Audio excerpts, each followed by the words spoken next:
Kia ora everyone, welcome back to our next edition of Econ Talks. Gareth, we've seen a pretty incredible ride through this second lockdown still. It is very uncertain, and I think businesses are responding that way. We know that so far economic activity is holding up better this lockdown 2.0 than what it did in the first lockdown in April 2020. Most indicators showing that spending activity, for example, down 48%, massive drop, but not the 60 or so percent we saw during lockdown one. We're seeing as well higher levels of people moving about the country, traffic data also suggesting a similar sort of trend. All of that reinforcing that this time round, the wider economy on average seems to be less hit by the pandemic. But we have started to see some very concerning numbers in a sense, with an immediate rise in the number of people on Jobseeker support. Since lockdown has started up until the 27th of August 2021, we've had 5,550 additional people on Jobseeker support. In 2 weeks, we've gone 14 weeks backwards in terms of that drop in Jobseeker support we've been seeing. In a sense, this is concerning, though, isn't it, that we are seeing job numbers obviously decline and people going straight on to the benefit, even though we know the labour market remains tight, even though we know there's higher support from government. And that's probably the most interesting point, is that the wage subsidy so far has paid out nearly $1 billion.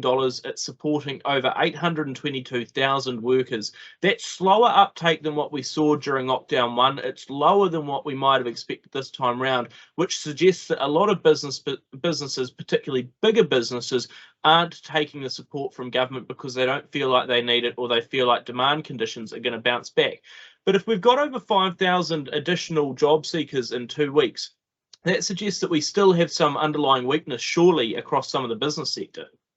Yeah, I mean, that 5,500 number that you talk about is well less than the almost 10,000 per week we were getting at the peak of lockdown last time. So that does put it in a little bit of perspective. But like you say, if it's taking us back, 14 weeks in terms of the job gains that we've been making, there is real concern there. Hard to know when you look at the wage support and the subsidy that's in place there.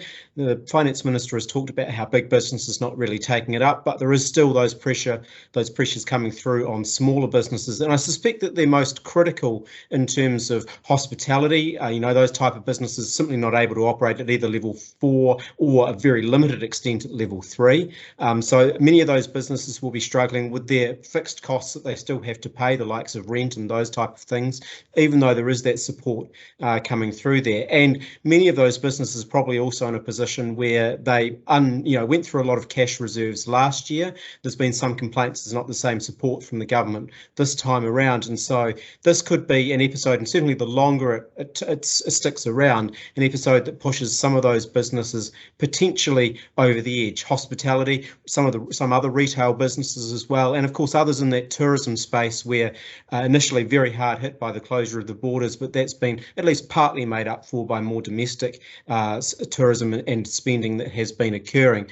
So yeah, I guess areas of concern. I think overall our expectation would still be that the economy does bounce back pretty quickly out of lockdown once we emerge from that. And obviously Auckland's still at level 4 at this stage, but there are still risks there as well, with still 30 odd cases today, and there's been some fairly big case numbers this week, that the lockdown in Auckland does extend on for longer as well, and it's just hard to know how contagious Delta is. So yeah, quite a few concerns there. I think that while the broader economy we think will be in a good state, there just are patches within there that we are watching closely and wondering how that is all going to come out the other side.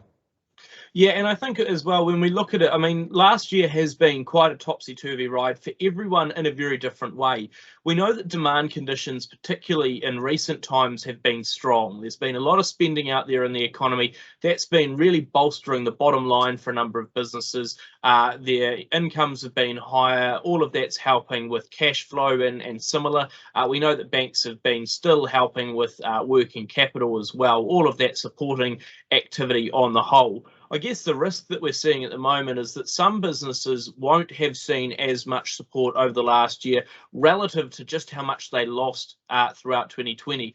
And that means that this time around, they might well be entering lockdown 2.0 with less support behind them, less of sort of a war chest that they might be able to dip into to get them through these lower trading periods. And it could well be those businesses that are more vulnerable because of that lack of additional support, that this lockdown is sort of the final break for them.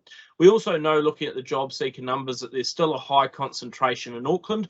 No surprise, not only because Auckland is such a big centre, but because the writing's on the wall around a longer time at level 4, and therefore a longer time before any sort of normal activity resumes. All of that probably helping to push people that way. We know as well that the government has changed since COVID some of the requirements around benefit support, getting rid of any stand-down period before you might need to access it. And so it's reasonable, I think, to expect that a number of people who might have recently lost jobs without the potential to necessarily get straight back into a new job during Alert Level 4, just because people are going to probably wait or need to wait until they're back in the office to do HR functions and similar, we could just be seeing a much more immediate shift of people onto Jobseeker and hopefully seeing that reverse out. But again, given that 14-week setback, that massive rise quite quickly over 2 weeks already, does underscore that slight weakness that there does seem to be in some parts of the economy. More generally, it gels with the feeling that although average economic activity seems to be still holding up well and likely to bounce back strongly, it highlights some of those distributional issues we're hearing about as well. Although spending activity and people movements and similar are higher than they were last time, indicating less of an economic blow. We know that food parcel receipts are still about as high as they were during lockdown 1, and that suggests that, again, there's more households out there that are still really struggling when it comes to putting food on the table and looking after themselves. And so it's not unexpected to see a slight boost. The rapid increase, though, 5,500, still a not insignificant change, still a little bit worrying. And I think we'll continue to monitor those trends as we move back down the alert levels, hopefully as quickly as we can, and update everyone on one of our future editions of Econ Talks.